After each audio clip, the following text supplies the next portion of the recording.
that's for sure. And little Thamba is now sitting on top of his mound, and he's just softly contact calling to Mom, just trying to work out where she's gone.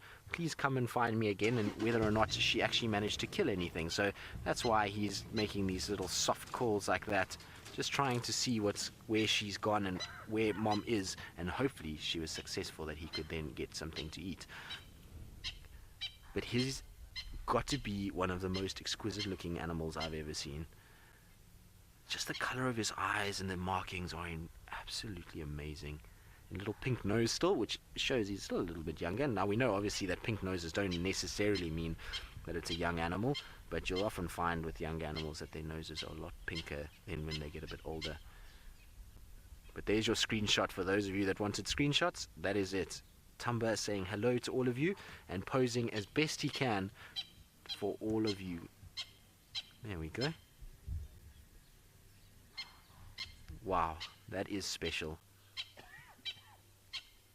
For anybody out there that has ever sort of thought about or not really known what their favorite animal is or the beauty of wildlife, that picture right there, you cannot tell me ever that that is not one of the most beautiful things you could ever see. A leopard's coat is just the most magnificent thing, and to see them up on a mound like that and to be able to see views of their eyes and to see their ears twitching, it's just one of the most magical experiences. And I can't tell you just how amazing it is to sit in such close proximity to one of the most elusive predators of the world.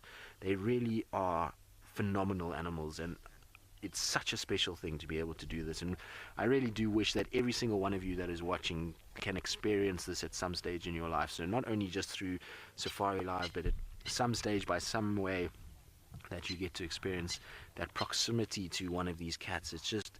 It's a humbling experience to be a part of it and to be sitting here so close to one of the most iconic animals in the world. It's special. Don't you agree, Ferg? I'm very speechless. Yeah, speechless is a good word for it sometimes. So Travis, you say he's so photogenic. Well, I couldn't agree more, Travis. I think he's got to be one of the most photogenic leopards I've seen, and I can't wait to see this guy and follow his progress. And I hope that he becomes a dominant male in some area, that we get to be able to follow his sort of movements and the progress that he has, and we get to be able to see him as a big dominant male, because I think he's going to be so striking when he reaches that 7 years old, and he's going to be big and bulky, and he's going to develop that bigger head. I reckon he's going to be flawless in his sort of older years, which is going to be amazing to see. So hopefully it's somewhere where we can follow his progress and see where he ends up, because as we know, these young males do end up moving into other areas, and I don't know if he's going to be able to spend too much longer in this area. That is so cool.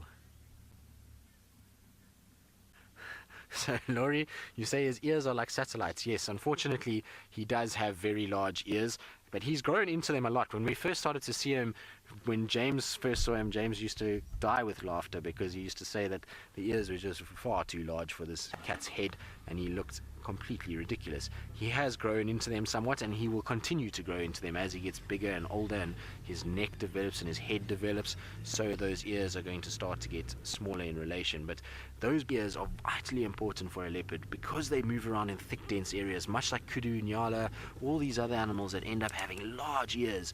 These guys are the same reason. They've got to be able to hear very well to detect prey animals ahead of them. So they use those ears, much like satellites, just to turn all the time to determine what is actually going on around them. Wow.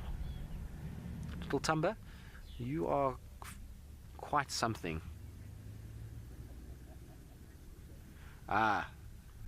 White Lady Earn, you want to say, should we do a one-word tweet for all of this? So you're saying, let's have a one-word tweet.